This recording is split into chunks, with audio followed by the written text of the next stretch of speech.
የፈጅር ሶላት በእንቅልፍ ቢያልፈኝ ፀሐይ ከወጣ በኋላ ብነሳ ቀብልያ መስገድ እችላለሁን የሚል ጥያቄ ነው። አምና ረመዳን አራስ ነበርኩ። ከ10 ቀን በላይ የመጾም እድል አልነበረኝም። ከተፈታም በኋላ ታምሜ መድኃኒት እየወሰድኩ ነበር። መድኃኒቴን ሳልጨርስ እንደገና ማርገዜን አወቅኩ። 2 ወይም 3 ቀን ለመጾም ሞከርኩ፣ አልቻልኩም። የመጀመሪያ ልጄ አሁንም ይጠባል። በዛ ላይ የ5 ወር እርጉዝ ነኝ። ምን ማድረግ እችላለሁ የሚል ጥያቄ ነው። ለሰው ከ5 ዓመት ያበደርኩት ገንዘብ ነበረ። በሳውዲ ሪያል ነበር የተበደሩኝ። አሁን ግን ሊከፍሉኝ የሚችሉት በኢትዮጵያ ብር ሆኖ ከ5 ዓመት በፊት በነበረው ምንዛሬ ነው አሉኝ። ይህ እንዴት ይታያል ቢያብራሩልኝ የሚል ጥያቄ ነው። ሌላም ጥያቄ አንድ ሰው ቁርአን አኽትሞ ለልጁ ኺትማ ሲያደርግ ጓደኞቹ ከበሮ የመቱ ወደ ልጁ ቤት ይመጣሉ፣ ሴትም ወንድም ሆነው። እኔም ይህን ስለማውቅ አልችልም አቅም የለኝም አልኩት። ግን አባቱ ሊያደርግለት ነው። የቢድዓ እሆናለሁ ወይም የቢድዓ ተባባሪ እሆናለሁ፣ ምን ይመክሩኛል የሚል ጥያቄ ነው። እኔ በዋትስአፕ ግሩፕ ቁርአን ለሚቀሩ ሴቶች ልጆች የቁርአን እርማት እሰጣለሁ። የተጅዊድ ትምህርት ስለተማርኩም ግሩፕ ላይ ማስጠንቀቂያ ሰጥቼ ድምጽ ወደ ውጪ እንዳያስተላልፉ በድምጽ አስተምራለሁ። ሴት በመሆኔ በድምጽ ማስተማሪ በሸሪዓ እንዴት ይታያል የሚል ጥያቄ ነው። فاغتنم رحمك الله حياتك النفيسة واحتفظ بأوقاتك العزيزة.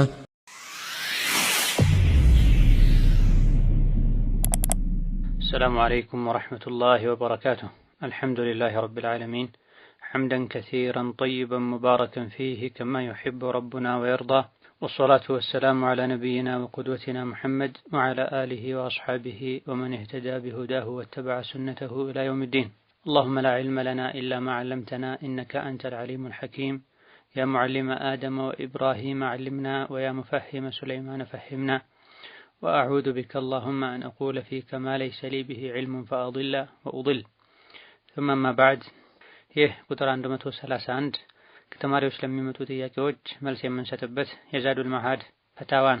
ዛሬ ከምናያቸው ጥያቄዎች የመጀመሪያው የፈጅር ሶላት በእንቅልፍ ቢያልፈኝ ፀሐይ ከወጣ በኋላ ብነሳ ቀብልያ መስገድ እችላለሁን የሚል ጥያቄ ነው።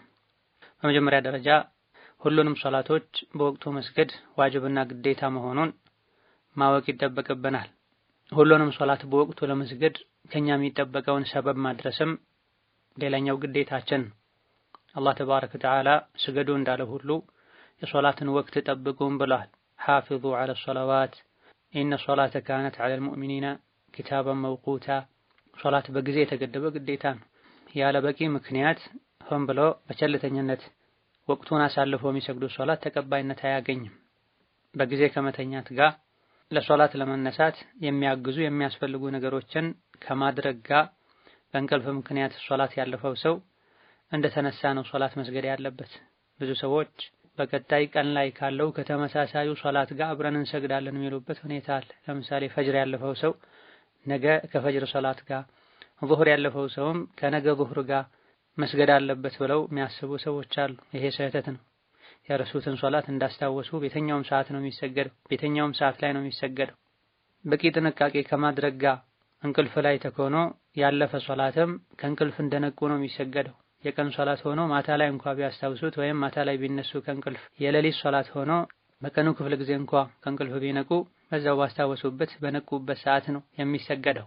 በእንቅልፍ ሰዓት ያለፈ ሶላትን ቀብልያ ሱና በተመለከተ የሶላቱ ወቅት ሙሉ በሙሉ ከወጣ በኋላ ከሆነ የነቁት ነሐም በወቅቱ እንደሚሰገደው ሶላት አዛን ተብሎ ቀብልያው ተሰግዶ ከዛ ቃም ተብሎ ፈርዱ ይሰገዳል።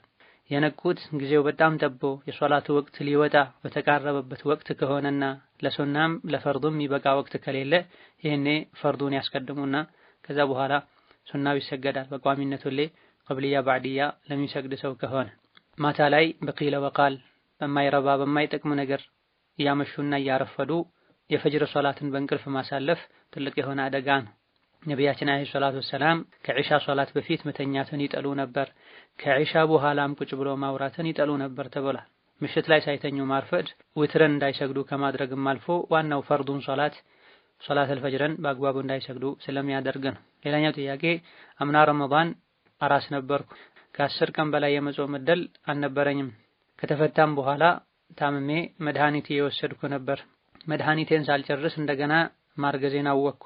2 ወይም 3 ቀን ለመጾም ሞከርኩ፣ አልቻልኩም። የመጀመሪያ ልጄ አሁንም ይጠባል። በዛ ላይ የ5 ወር እርጉዝ ነኝ። ምን ማድረግ እችላለሁ የሚል ጥያቄ ነው። እርግዝናና ማጥባት ቁርአን ላይ ከተጠቀሱ የማፍጠር ዑድሮች ውስጥ የሚካተት ነው። ፈመን ካነ ሚንኩም መሪደን አው ዐላ ሰፈሪን ፈዒደቱን ሚን አያሚን ኡኸር ብሏል አላህ። ረመዳንን ጾሙ ከእናንተ ውስጥ በሽተኛ የሆነ ወይም መንገደኛ የሆነ ሰው ያፍጥርና በህመሙ በጉዞው ምክንያት ካፈጠረ ከዛ በኋላ የፈጠራቸው ቀኖችን ቆጥሮ ቀዷ ያውጣ ነው የሚለው። የሚያጠቡና ነፍሰ ጡር የሆኑ ሴቶች በእርግዝናና በማጥባት ምክንያት ጾም ከከበዳቸው ወይም ለራሳቸው ወይም ለጽንሳቸው ከሰጉ እንጎዳለን ወይም ጽንስ ይጎዳል ብለው ከፈሩ ማፍጠር ይችላሉ። ልክ እንደ በሽተኛ የሆነ ሰው ጾም ህመሜን ያባበሰብኛል ብለው ከፈራ መብላት ማፍጠር እንደሚችለው ማለት ነው። በዑድር ምክንያት ያፈጠረ ሰው ግን ዑድሩ እንደተወገደ ፈጥኖ ቀዷ ማውጣት ይጠበቅበታል። ዑድሩ በዛው የቀጠለበት ሰው ምንድነው ማድረግ ያለበት ያለን እንደሆነ ቀዷ ብቻ ነው የሚወጅብበት። ስለዚህ ያለፉ ቀኖችን ቆጥሮ ቀዷ ማውጣቱ ብቻ በቂ ነው። ሌላኛው ጥያቄ 2 የረመዳን ወሮች በእርግዝና ምክንያት አልጾምኩም ነበረ። ለራሴ ብዬ ሳይሆን ለጽንሱ በማሰብ ነበር። ቀዷውን ሰኞና ሐሙስ እያደረግኩ ሁሉንም ጾሜ መልሻለሁ። ጾም ብቻ ነው የጾምኩት። ከጾሙ እኩል ምስኪን ማብላት ነበረብኝ ወይስ ጾሙ ብቻ ይበቃኛል? ያብራሩልኝ የሚል ጥያቄ ነው። ይህ ከፊተኛው ጥያቄ ጋር ተቀራራቢና ተመሳሳይ። እርግዝናም ይሁን ማጥባት ረመዳን ወር ላይ ለማፍጠር ለመብላት በቂ ምክንያቶች ናቸው። ምንም አይነት ድካምና ጉዳት ከሌለው ሁለቱም ቢጾሙ በላጭና የተሻለ ነው። በመጾማቸው ምክንያት ራሳቸው ወይም ደግሞ ጽንሳቸው ወይም ሕፃን ልጃቸው ይጎዳል ብለው ከሰጉ መብላት ይችላሉ። መብላታቸውም ይመረጣል። አላህ ተባረከ ወተዓላ ወንጀል ሲሰራ እንደሚቆጣው እንደሚጠላው ሁሉ እሱ ያግራራውና የፈቀደው ነገር ሲደረግ አላህን ደስ እንደሚለው ነብዩ አለይሂ ሰላቱ ሰላም ተናግረዋል። በጊዜው በልተው ሌላ ጊዜ ቀዷ ማውጣቱ በላጭ ይሆናል። ነገር ግን ቀዷ በሚወጣበት ጊዜ ያፈጠረችው ለራሷ ፈርታ ለደህንነቷ ሰግታ ሲሆን ምታጠባ ወይም ነፍሰ ጡር የሆነች ሴት መጾም ብቻ ይበቃታል፣ ማብላት የለባትም። ያፈጠረችው ለጽንሱ ወይም ለሕፃኑ ልጅ ወይም ለሚጠባው ሕፃን ልጅ ሰግታ ከሆነ ከጾም በተጨማሪ ለእያንዳንዱ ቀን አንዳንዱ ምስኪን ማብላት አለባት የሚል አቋም ያላቸው ዑለሞች አሉ። ነገር ግን ትክክለኛው አላሁ ተዓላ አለም ለራሷም እጎዳለሁ ብላ ፈርታ አፍጥራ ይሁን ለሕፃን ወይም ለጽንሷም ፈርታ ይሁን ያው ነው። በሁለቱም ሁኔታዎች ላይ ጾሙ ብቻ ነው የሚበቃው።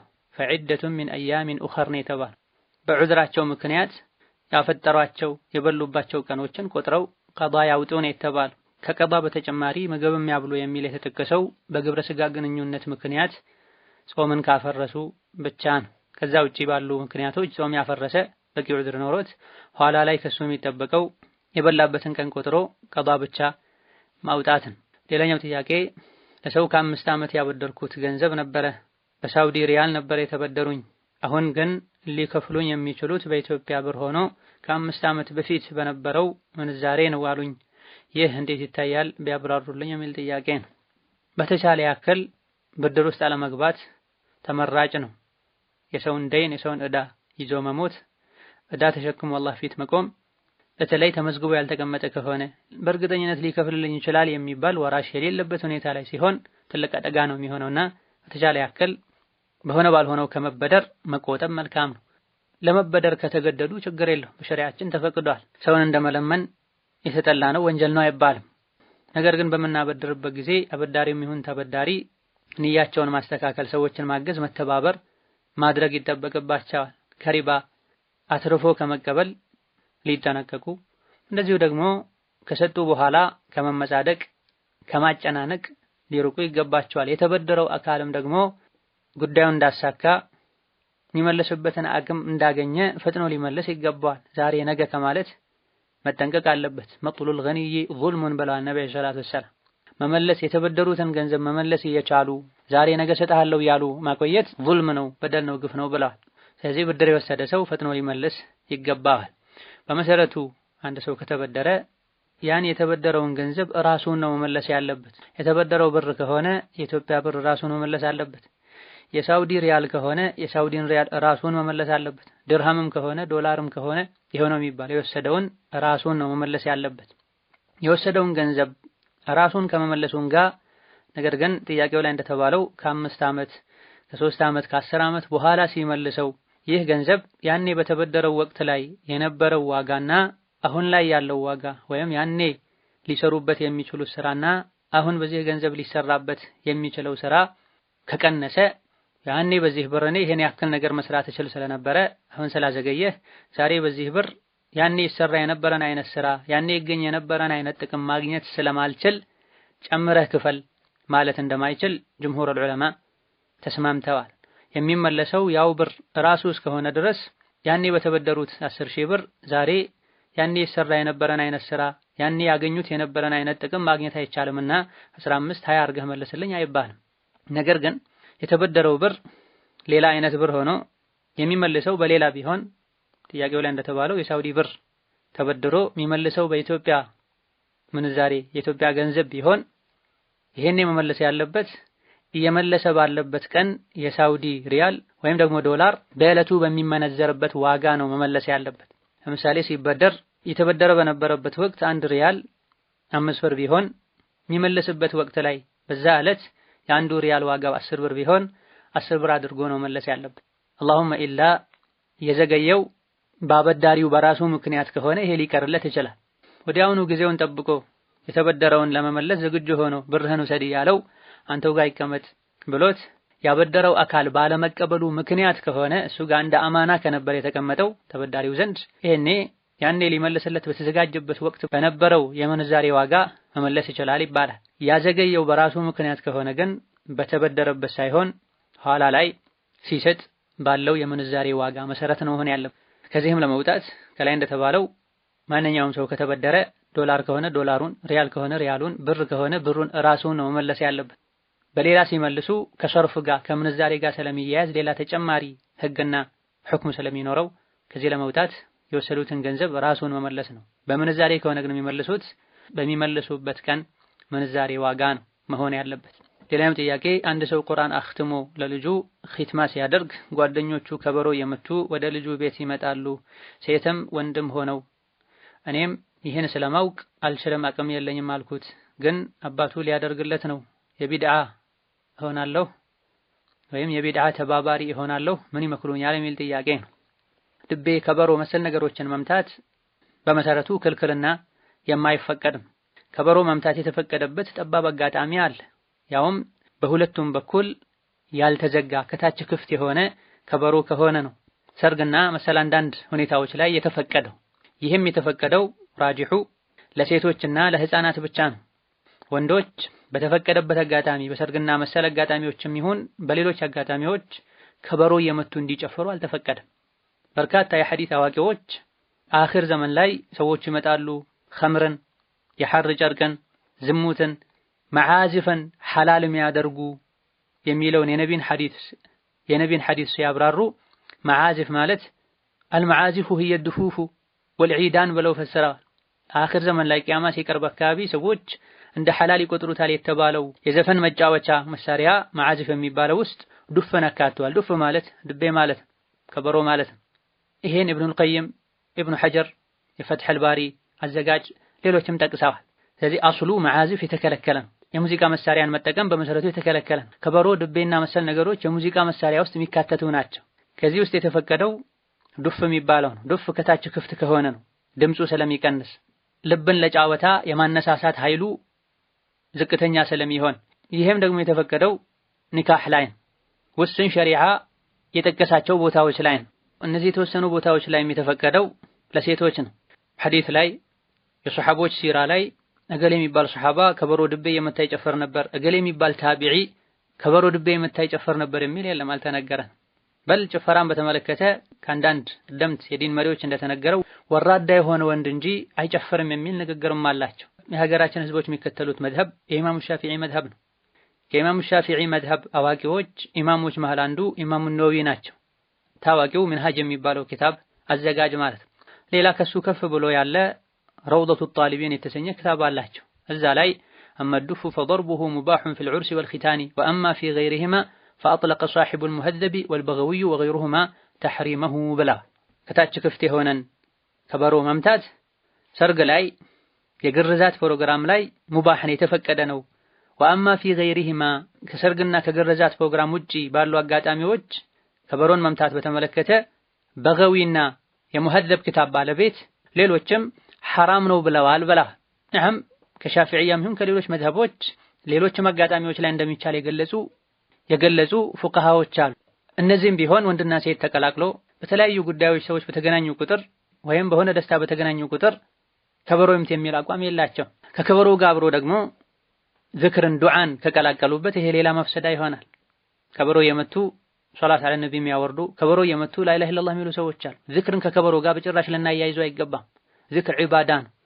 መረጋጋትን፣ ሰኪናን፣ ቀልብ መሰብሰብን የሚፈልግ ጉዳይ ነው። ከበሮ ደግሞ ቀልብን ለጭፈራ የሚያነሳሳ ነገር ነው። ሁለቱ እንዴት ይጣጣማል? ደጋ ቀደምቶችን ሱሐቦችን ታቢዒዎችን ልንከተል ይገባናል። ሌላኛው ጥያቄ እኔ በዋትስአፕ ግሩፕ ቁርአን ለሚቀሩ ሴቶች ልጆች የቁርአን እርማት እሰጣለሁ የተጅዊድ ትምህርት ስለተማርኩም ግሩፕ ላይ ማስጠንቀቂያ ሰጥቼ ድምጽ ወደ ውጪ እንዳያስተላልፉ በድምጽ አስተምራለሁ።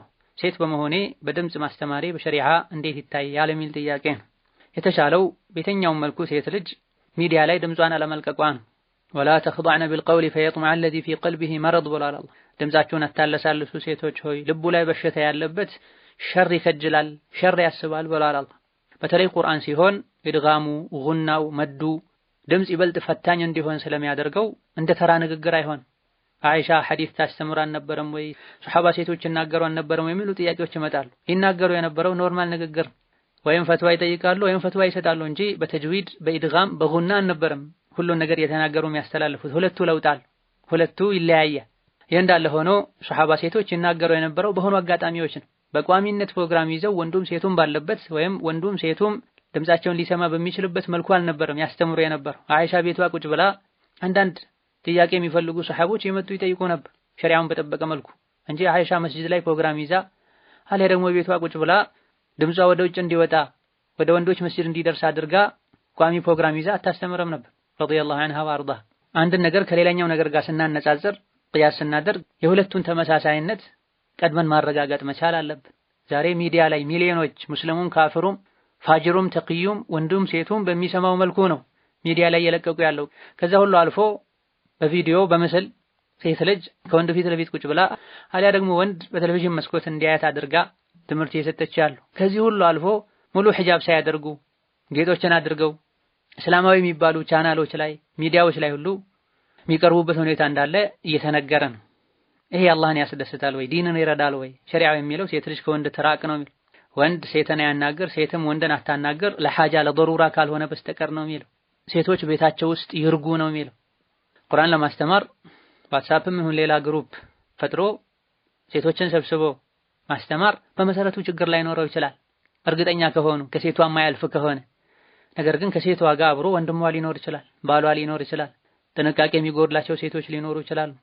ስለ ዲን በቂ ግንዛቤ የሌላቸው ስልካቸውን ለባላቸው ለወንድማቸው ለአካለ መጠን ለደረሰ ልጃቸው ሰጥተው የሴቷን ድምጽ እነሱ እንዲሰሙ አልፎ ሁሉ ፎቶ የሚላላኩበት ሁኔታ አለ። ሴቶች ሒጃብ የምታደርግን ሴት ፎቶ አጅነቢ ወንድ እንዲያይ ሰበብ ሊሆን ይችላል። ስለዚህ በተቻለ ያክል ሴት ልጅ ሚዲያ ላይ ድምጿን ምስሏን ከመልቀቅ መጠንቀቅ መራቅ መቻል አለባት። ይህ ማለት ቁርአን ማስቀራቱን መከልከል ማለት አይደለም። በስልክ ደውለው እንዲቀሩ ማድረግ፣ በአካል ተገናኝቶ እንዲቀሩ ማድረግ ብዙ አማራጮች አሉ። ግሩፖች ላይ ማቅራቱ ብቸኛው አማራጭ አይደለም። ሆኖም አስተማሪዋም ሌላ መንገድ ከሌላት ተማሪዎችም ካሉባቸው የተለያዩ ችግሮችና ሁኔታዎች አንፃር ከግሩፕ ውጪ ሌላ መንገድ ከሌላቸው አማና እንደሚጠብቁ ድምጽ እንደማያወጡ በመቶ እርግጠኛ ከሆነች የግላቸው ግሩፕ ላይ ብታቀራ ችግር የለም። ሌላኛው ጥያቄ ከባለቤቴ ጋር ከተለያየን 3 ዓመት ከ8 ወር ሆኗል። በመካከላችን ልጅ አለ፣ ግን ምንም ወጪ አያደርግልንም፣ በስልክ እንኳ አይጠይቀንም። ነገሩ ሁሉ ከባድ ነው የሆነብኝ። ሴት ልጅ ፍች መጠየቅ አይፈቀድም የሚባል ነገር አለ። እንዲፈታኝ ጠይቄው ምንም መልስ አልሰጠኝም። ወጪም እያደረገ አይደለም። እኔም ሌላ ህይወት እንዲኖረኝ እፈልጋለሁ። ምን ማድረግ እንዳለብኝ አላውቅም። ምን ይመክሩኛል የሚል ጥያቄ ነው። ነቢያችን ሰለላሁ ዐለይሂ ወሰለም አንድ ሰው ወንጀለኛ ለመሆን በሱ ስር ያሉ ሰዎችን ቸላ ማለቱና እነሱን በተመለከተ ያለበትን ግዴታ አለመወጣቱ ብቻ ይበቃዋል ብለዋል። ባል ልጆቹን የመንከባከብ በኒካሑ ስር ያለች ሐቁን የምትጠብቅ እሱ የሚያዛት ሚስቱንም ሐቅ የመጠበቅና እንዳቅሙ ፍላጎቷን የማሟላት ግዴታ አለበት። ይሄን አለማድረጉ አላህ ዘንድ ተባረከ ወተዓላ ያስጠይቃል። ሐቋን ካላሟላላት ተመክሮ ተጠይቆ መልስ ካልሰጠ ችግሩን ካላስተካከለ ይሄን ፍች መጠየቁ ችግር የለው። ፍች መጠየቅ አይቻልም የሚባለው ሚን ገይሪ ማ ባእሲን ምንም አይነት ችግር ሳይኖር ነው ያሉት ነብዩ ሰለላሁ ዐለይሂ ወሰለም። አንዲት ሴት ምንም አይነት ችግር ሳይኖርባት ምንም ሳያጎርልባት እንዳቅሙ ሐቋን ጠብቆ ያኖራት ሳለ ፍታኝ ያለች እንደሆነ የጀነትን ሽታ አታገኝም ብለዋል። ሐዲሱ ላይ ሚን ገይሪ ማ ባእሲን ብለዋል፣ ያለ ምንም ችግር ብለዋል። ችግር ካለ መጠየቅ ይቻላል ማለት ነው ፍቺው። በመሃላችሁ ያለውን ችግር ሁለታችሁ ተነጋግራችሁ መፍታት፣ በሁለታችሁ ማይፈታ ከሆነ በሽማግሌ በቤተሰብ ለመፍታት መሞከር። ይሁሉ ተደርጎ በጭራሽ ካልተስተካከለ ልጁን በአግባቡ ካላሳደገ በኒካሑ ስር ያለች ልጁን ያሳደገች ያለችን ባለቤቱን ወጪዋን ካልሸፈነ ካረዳ ይሄን ሸሪዓ ፍርድ ቤት ሄዶ ያለውን ነገር አስረድቶ ኒካህ ማስወረድ ይቻላል። ሁለታችሁ በግል ተነጋግራችሁ መፍታት ካልቻላችሁ በሽምግልና ካልተፈታ። ሌላኛው ጥያቄ ባለቤቴ ፍቺ ጠይቃኝ አልፈታም ስላት ጅዳ ካለው የኢትዮጵያ ኤምባሲ የውክልና ወረቀት ወደ ሀገር ለዘመዶቿ በመላክ ሸሪዓ ፍርድ ቤት የልጃችን ባል ከጠፋ 3 ዓመቱ ብለው በሐሰት አስመስክረው አስፈቷት። እኔ ግን አልጠፋሁም እየተደዋወለን ነው፣ በቅርቡም ልጅ ወልደን ወደ ሀገር ልከናል። ይህ እንዴት ይታያል የሚል ጥያቄ ነው። ይህ ድርብርብ የሆነ ጥፋት ነው። በውሸት ማስመስከር ከከባድ ወንጀሎች መሃል አንዱ ነው። ነቢያችን አለይሂ ሰላቱ ወሰላም አጥፊ ወንጀሎችን ልንገራችሁ እንደ ብለው እየዘረዘሩ የተወሰኑ አጥፊ ወንጀሎችን ከዘረዘሩ በኋላ ጋደም ካሉበት ብድግ ብለው በውሸት መመስከር ያሉ ደጋግሟል። ሱሐቦችም ምነው ዝም ባሉ ብለን ተመኘን እስኪሉ ድረስ በውሸት መመስከር የሚለውን ደጋግመዋል። ከባድ ከሆኑት ሁሉ በጣም ከባድ ከሚባሉ ወንጀሎች መሃል አንዱ ነው በውሸት መመስከር። ያልሆነውን ሆኗል ማለት፣ ያልተፋቱትን ተፋተዋል፣ ያልጠፋን ጠፍተዋል፣ ያልወሰደውን ወስዷል፣ ያልከፈለውን ከፍሏል ብሎ በውሸት መመስከር ዲን ዱንያን የሚያበላሽን፣ ለአላህ ባሪያ መሆን ትቶ ለስሜት ለጥቅም ለሸይጣን ተገዥና ታዛዥ መሆንን የሚያሳይ ነውና ሙስሊም በየትኛውም ሁኔታ ላይ በውሸት ከመመስከር ራሱን ከፍ ሊያደርግ ይገባዋል። ለወላጅ አባቱ ለልጁ እንኳን ቢሆን ለባለውለታው እንኳን ቢሆን ያላየውን ያላወቀውን ያላረጋገጠውን መሰረት የሌለውን ነገር በጥቅም ተደልሎም ይሁን ለሚወደው ሰው ጥቅም ማስገኘት ወይም ከሱ አደጋ መከላከል ፈልጎም ይሁን ትክክል ያልሆነን ነገር መናገር መመስከር የለበትም። ነገ አላህ ዘንድ ያስጠይቃል። የሱራጥ ኬላ ላይ እንድንያዝ ያደርጋል። ዱንያም ላይ ኻቲማን ያበላሻል። ነሰላሁ ሰላም ወልዓፊያ። በውሸት መስከረን ሰዎችን እንደጎዳ ነው እዚሁ ዱንያ ላይ ያላሰብነው አደጋ እንዲመጣብንም ሊያደርግ ይችላል። የሰው ልጆች ጀዛቸው የሚያገኙት እንደ ስራቸው ነውና ሸሪዓ ፍርድ ቤቱም ጉዳዩን ሳያጣራ የልጁን ቤተሰቦች ጠርቶ ሳያናገር ለመጥፋቱ በቂ የሆነ መረጃ ሳያገኝ እነሱ ጠፍቷል ብቻ ስላሉ ኒካሑን ማውረዳቸው ትልቅ የሆነ ስህተት ነው። በዚህ መልኩ ሳያረጋግጡ ጥንቃቄ ሳያደርጉ ያወረዱት ኒካህም በትክክል አይወርድም። ምስክሩ የውሸት ምስክር በመሆኑ ባል ባለመጥፋቱ አውርደናል ያሉት ኒካህ ፍርዱ ትክክል አይሆን። ሚስቱ እንደሆነች ነው የሚቆጠረው። ወደ ባለቤቷ ተመልሳ የትዳር ህይወታቸውን መምራት፣ ካልሆነ ደግሞ መፈታት ከፈለገች በትክክል ባሏን ፈታኝ ብላ መጠየቅ።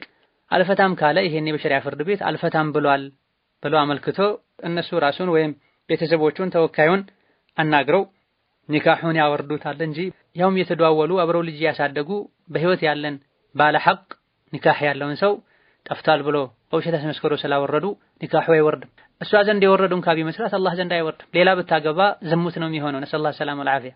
የኒካህ ጉዳይ እጅግ በጣም አሳሳቢና ጥንቃቄ የሚያስፈልገው ጉዳይ ነው። አላህ ሚታቅ ገሊዝ ያለውን ያከበደው ጉዳይ ነው። በዚህ መልኩ ትልቅ ቦታ ተሰጥቶት የሚፈጸመን የጋብቻ ውል እንደቀላል ሸሪዓ በማይፈቅደው መልኩ ሊያፈርሱት በጭራሽ አይገባም። ሲጀምሩትም ጠበቅ ያለ ህግ ተቀምጦለታል። የትዳር ህይወት አልሳካ ብሎ ሲፈርስም ራሱን የቻለ አደብ ተቀምጦለታል። ከወር አበባ ደም የጠራች ሆና ከጠራች በኋላ ያልተገናኙ ሆነው በመሃላቸው ሁለት ምስክር ተቀምጦ በስርዓት በክብር መፋታት እንዳለባቸው ነው ሸሪዓ ያስቀመጠው። ወይምሳኩን ቢማዕሩፍን አው ተስሪሑን ቢኢሕሳን፣ በአግባቡ መያዝ ካልሆነ ደግሞ በአማረ ሁኔታ ኒካሑን ማውረድና ወደ ቤተሰብ መመለስ ነው ሸሪዓው የሚለውና ይሄን ሊጻረር በሚችል መልኩ ኒካህን ማፍረስ ኒካህን መጫወቻ ማድረግ ተገቢ አይደለም። هذا الله تعالى أعلم። ዛሬ በዚህ እናበቃለን። የተቀሩትን ሌላ ጊዜ እንመለሳለን። ሰላም አለይኩም ወራህመቱላሂ ወበረካቱ።